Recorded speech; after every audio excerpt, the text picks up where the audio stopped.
Saúdo a todos na paz do Senhor Jesus. Irmãos, vamos dar continuidade na nossa meditação na Santa Palavra de Deus. Nós estamos meditando no livro de Atos, no capítulo de número 20. O título da mensagem é Paulo visita outra vez a Macedônia e a Grécia e depois volta para a Ásia. Que diz o seguinte, Atos capítulo 20. Depois que cessou o alvoroço, Paulo chamou a si os discípulos e, abraçando-os, saiu para a Macedônia. E, havendo andado por aquelas terras e exortando-os com muitas palavras, veio à Grécia, passando ali 3 meses, e sendo-lhe pelos judeus postas ciladas, como tivesse que navegar para a Síria, determinou voltar pela Macedônia. E acompanhou até a Ásia Sópatro de Bereia, e dos de Tessalônica, Aristarco e Segundo, e Gaio de Derbe, e Timóteo, e dos da Ásia, Tíquico e Trófimo.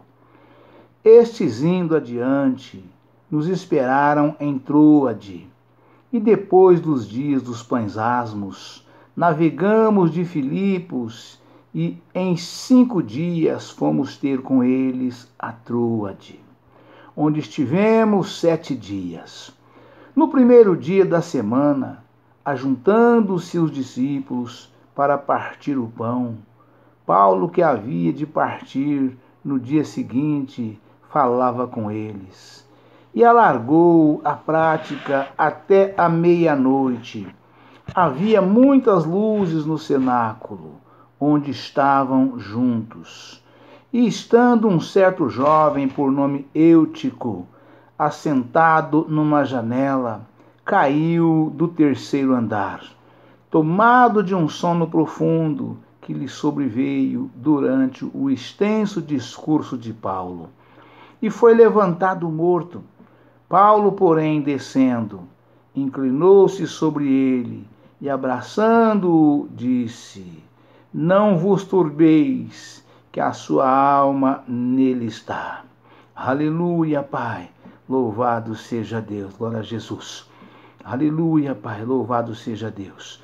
E subindo e partindo o pão, comendo ainda, lhes falou largamente até a alvorada. E assim partiu. E levaram vivo o jovem, e ficaram não pouco consolados. Nós, porém, subindo ao navio, navegamos até Assos, onde devíamos receber a Paulo, porque assim o ordenara, indo ele por terra. E logo que se ajuntou conosco em Assos, o recebemos e fomos a Mitilene. E navegando ali, chegamos no dia seguinte defronte de Quios. No outro, aportamos a Samos, e ficando em Trogilo, chegamos no dia seguinte a Mileto, porque já Paulo tinha determinado passar adiante de Éfeso, para não gastar tempo na Ásia.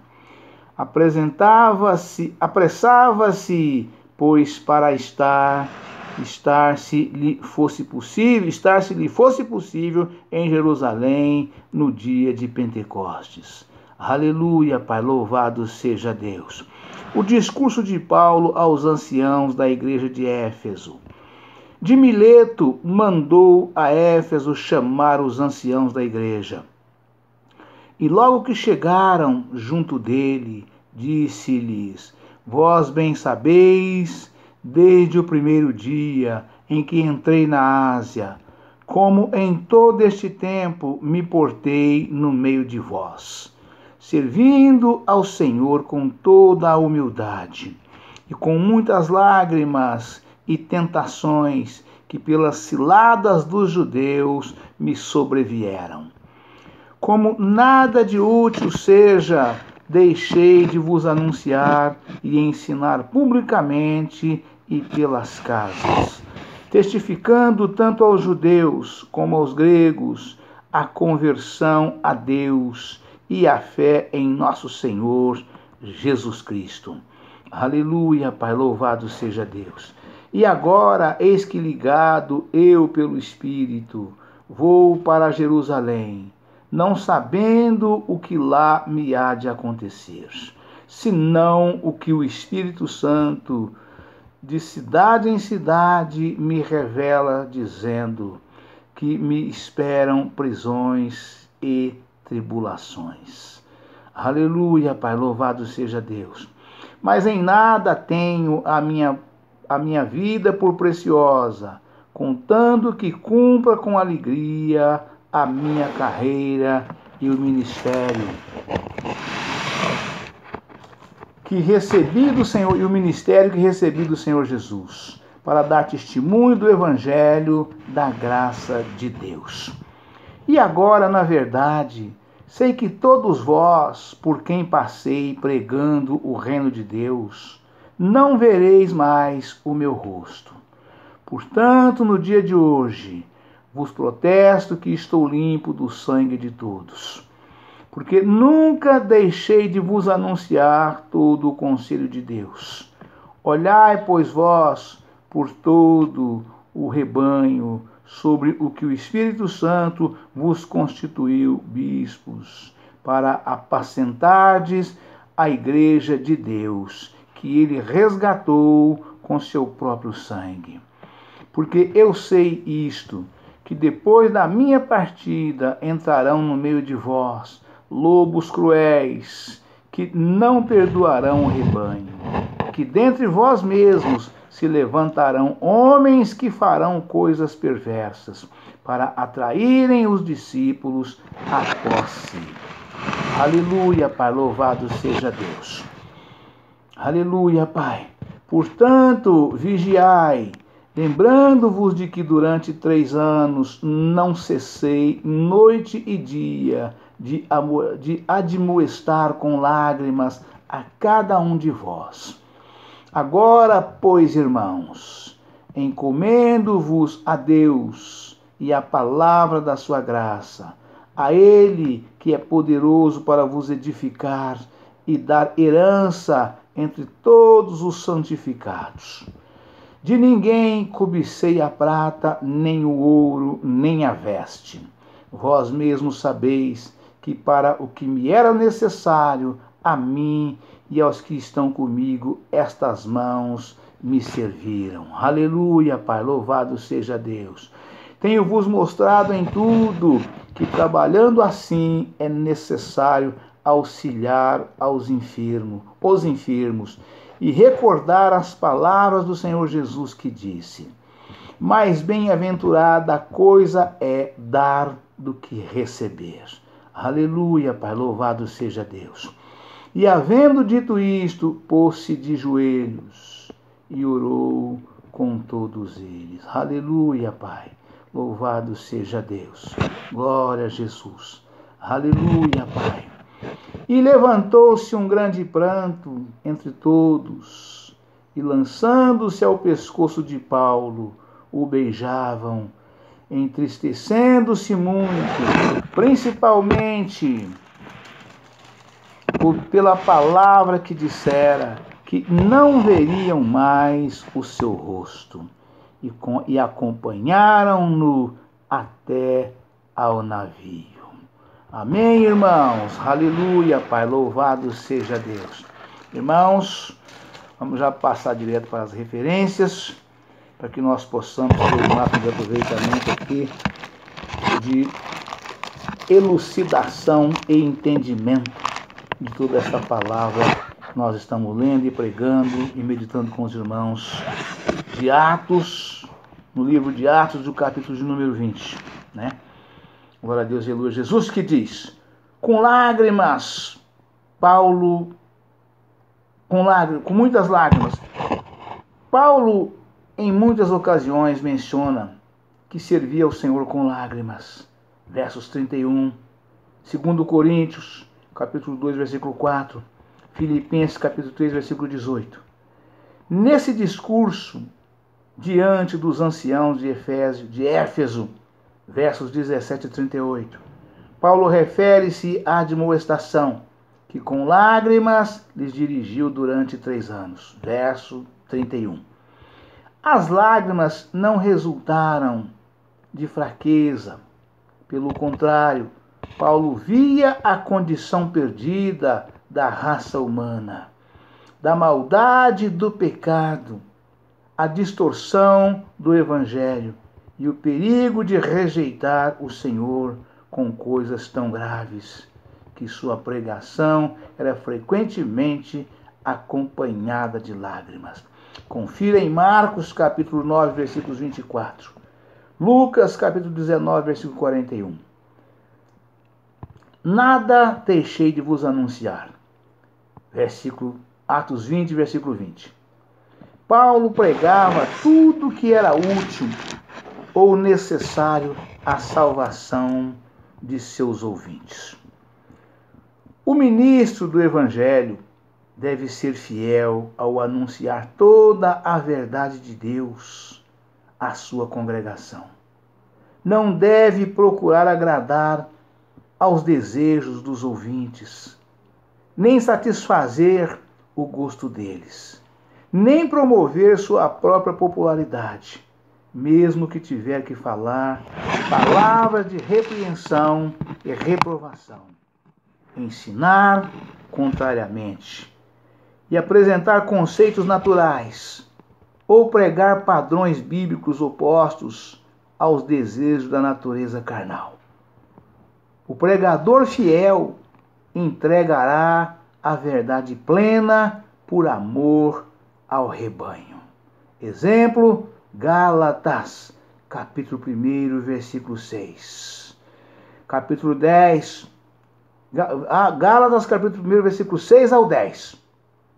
2 Timóteo, capítulo 4, versículos 1 ao 5. Ligado eu pelo Espírito. Atos, capítulo 20, versículo 22. O Espírito de Paulo, sob o controle do Espírito Santo, sentia-se compelido a ir até Jerusalém. Sabia que aflições e sofrimento o aguardavam. Versos 23. Mas confiou em Deus, não sabendo se isso redundaria em vida ou morte para ele. Ver Atos capítulo 21, versículo 4, nota. O Espírito Santo me revela. Atos capítulo 20, versículo 23. Se não o Espírito Santo, de cidade em cidade, me revela dizendo que me esperam prisões e tribulações. Aleluia, Pai, louvado seja Deus. A revelação do Espírito Santo a Paulo de que prisões e tribulações o esperavam, provavelmente veio-lhe através dos profetas nas igrejas por onde ele ia passando. Confira 1 Colossenses, capítulo 12, versículo 10. Atos 20 e 24. Em nada tenho a minha vida por preciosa. Aleluia, Pai, louvado seja Deus. Mas em nada tenho a minha vida por preciosa, contanto que cumpra com alegria a minha carreira e o ministério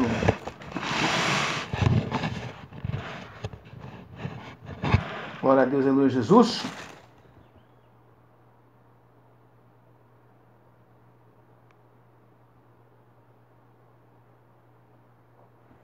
Glória a Deus, aleluia, Jesus.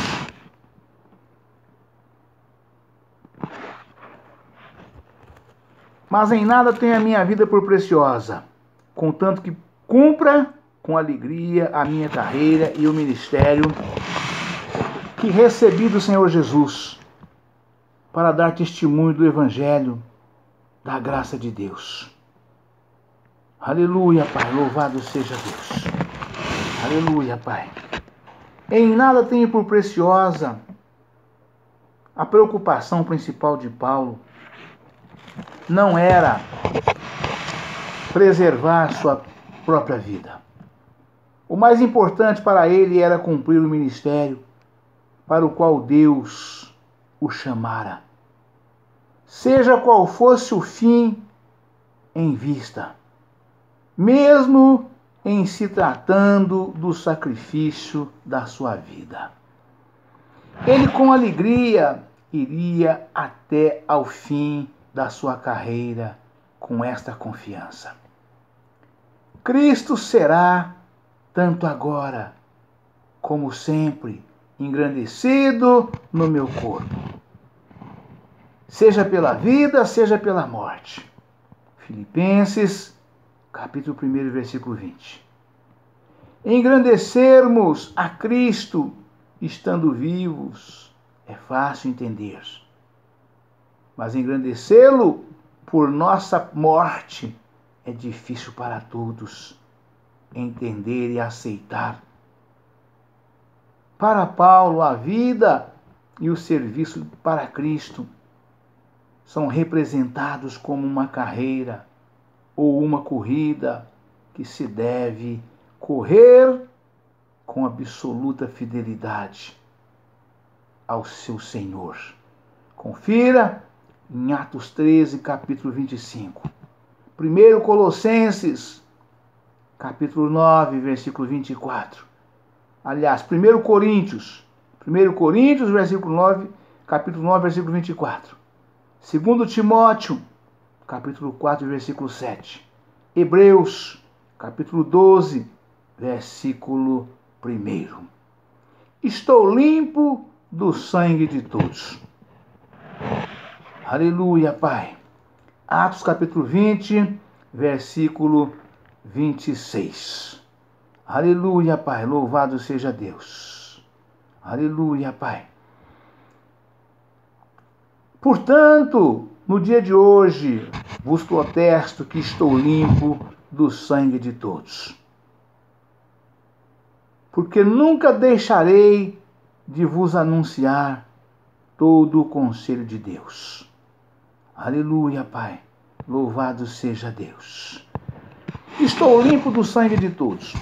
A palavra sangue é empregada normalmente no sentido de derramamento de sangue, ou seja, o crime de provocar a morte de alguma pessoa. Confira em Atos capítulo 5, versículo 28. Mateus capítulo 23, versículo 25. Mateus capítulo 27, versículo 25. Aqui significa que se alguém ali morresse espiritualmente e se perdesse para sempre, Paulo estaria isento de culpa. Se os pastores não quiserem ser considerados culpados pela perdição de pessoas que eles pastoreiam, deverão declarar-lhes toda a vontade de Deus. Ou seja, falar a verdade, não omitir nada, não escolher palavra para pregar, não pular nenhuma passagem. Vai, prega, exorta, repreende, ensina, tudo com amor. Mas fala. É isso que Deus requer de cada um de nós, né? Glória a Deus, aleluia. Para que nós possamos estar isento do sangue de algum irmão ou irmã que vier a morrer, né? Vier a falecer, né? Durante o período que nós estamos pastoreando aquela igreja. Se nós tivermos falado a verdade para algum irmão ou para alguma irmã, né, que não estiver com a vida no altar do Senhor, mas ouviu a palavra da verdade, pregada, né, exortada, avisada, declarada abertamente, com lisura, com fidelidade, com sinceridade, né, nós estamos isentos do sangue desse irmão ou dessa irmã que isso vier a acontecer. Eu vou mais longe ainda. Eu disse a respeito de irmãos novos convertidos. todo ímpio que aceita Jesus, né, nas nossas igrejas, nas verdadeiras igrejas de Cristo, né, a partir do momento que ele orou com o pastor aceitando a Jesus, ele se converteu, fez a oração do arrependimento dos pecados, do perdão dos pecados, oração do arrependimento. Então, a partir daquele momento, ele passa a ser um crente salvo, ainda que não esteja batizado ainda, não tenha cumprido ainda toda a lei e a justiça. Ele passa a ser um crente salvo a partir daquele momento, né? Então, se por um acaso esse irmão, essa irmã vier a falecer, né, antes de descer as águas batismais, não tem problema.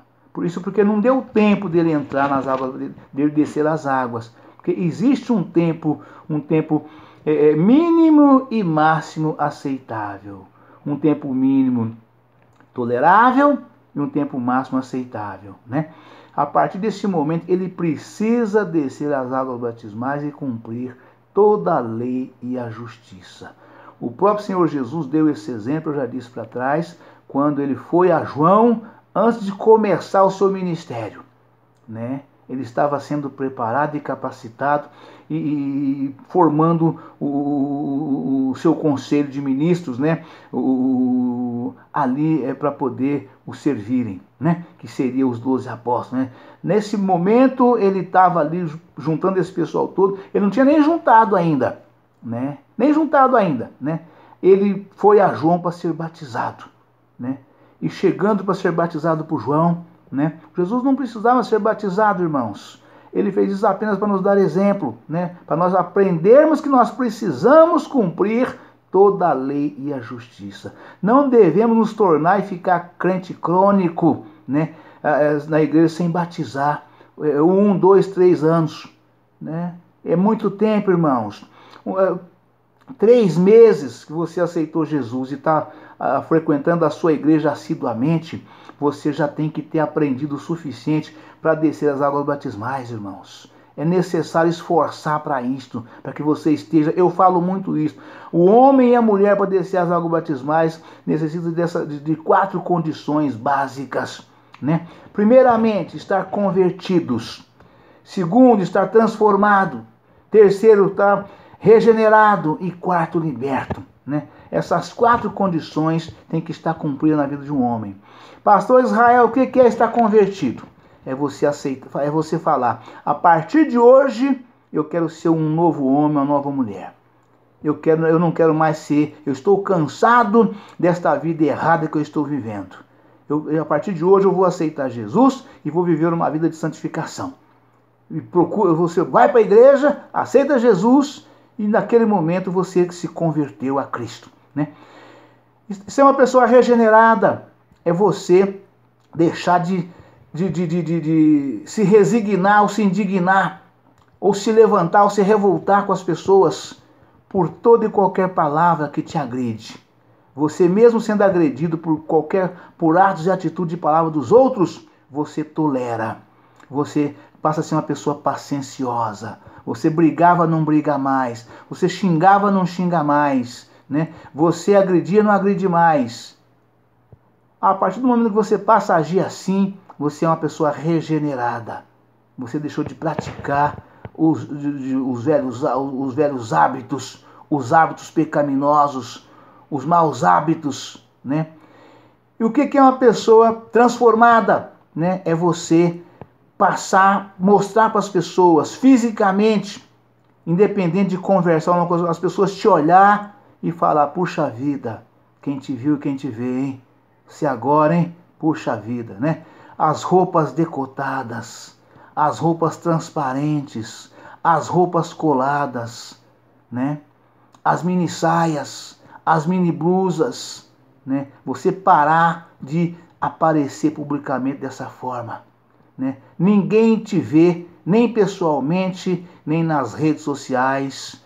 A partir daquele momento, você, dessa forma, dessa maneira, aí você passou a ser uma pessoa transformada. Passa a usar roupa decente, passa a usar as pinturas, aquelas pinturas chamativas você não usa mais, né? Você, aquelas unhas, enfim, geral, você deixa essas coisas todas. Você passa a ter uma unha normal, né? Ainda que você dá um lustrozinho na sua unha, mas que seja da cor da sua própria unha, você pode dar um vernizzinho mais da própria cor. Não usa mais unhas compridas, extravagantes, não faz enxerto de unha. Você não usa pinturas extravagantes, chamativas, né? Você pode usar, evidentemente eu falo isso sempre, pode continuar usando creme de um modo geral, né? Que não muda a cor da sua pele. A sua pele é a mesma, apenas hidrata. Você pode usar sem problema, que não é pecado.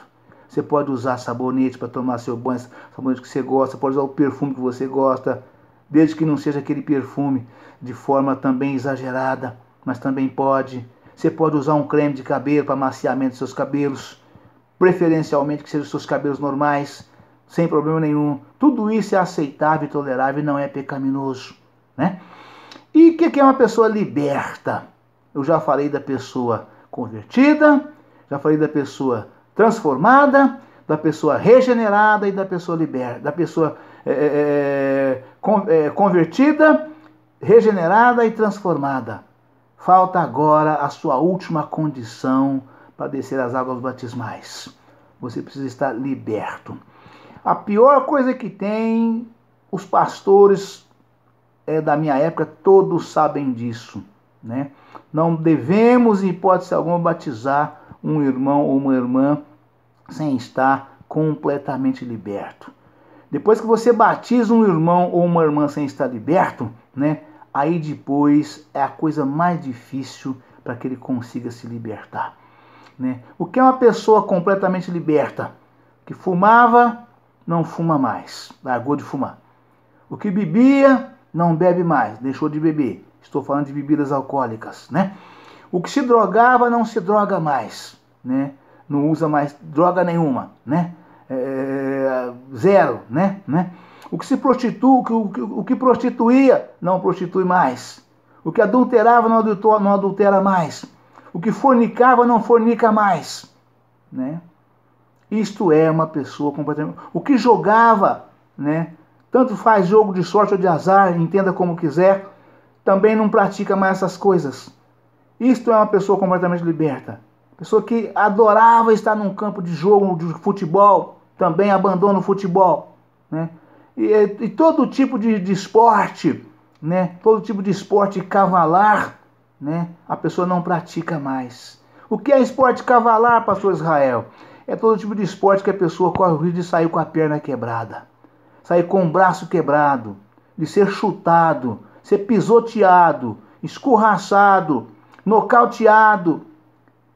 Todos esses tipos de esportes que ofendem o nosso corpo físico mortal, né, são pecaminosos. Não é aceitável diante de Deus. Dois homens lutando, esmurrando um a cara do outro, a cabeça do outro. Quando chega na metade da idade, vem aquele monte de doença. Mal de Parkinson e outras coisas mais, porque o seu cérebro está todinho abalado de tanto tomar pancada que deu na cabeça dele. Que esporte é este? Né? Perna quebrada, né? Pisa ali com os cravos da chuteira em cima na perna do irmão, na perna do seu adversário. Pisa de propósito para quebrar, para arrebentar. Aqueles carrinhos que fica 3 meses fora do campo. Tudo isso, irmãos, são esportes pecaminosos. O crente não deve sustentar essas coisas em hipótese alguma. Hipótese alguma, né? Deve se afastar de tudo isto. Esta é uma pessoa completamente liberta. Aí está na hora de descer as águas batismais, né? Porque aí agora ele é uma pessoa que verdadeiramente ama o próximo, né? Jesus disse, está escrito lá no Salmo 111, versículo 10. O temor do Senhor é o princípio da sabedoria. Bom entendimento tem todos que lhe obedecem. E para se livrar dessas coisas todas, é só buscar o entendimento através da santa palavra de Deus. Ela nos instrui, nos ensina, nós aprendemos e praticamos, né? E com isto nos livramos dessas coisas todas, né? Coisas que realmente nos conduz à perdição, de corpo, alma e espírito, né? Então é necessário. Aí está pronto para descer as águas batismais. Aí cumprimos toda a lei e a justiça. E vamos viver em novidade de vida, né? Sendo nova criatura e produzindo frutos de arrependimento, produzindo bons frutos, né? Frutos de prosperidade, né? De saúde, de paz, de harmonia, né? Então, assim é aquela que aceita Jesus, cumpre a justiça de Deus, toda a lei é justiça e passa a viver em novidade de vida. Amém, irmão? Deus abençoe a todos, um forte abraço. Ficam todos na paz do Senhor Jesus. Amanhã estaremos de volta com um novo vídeo, uma nova mensagem, em nome do Senhor Jesus. Amém?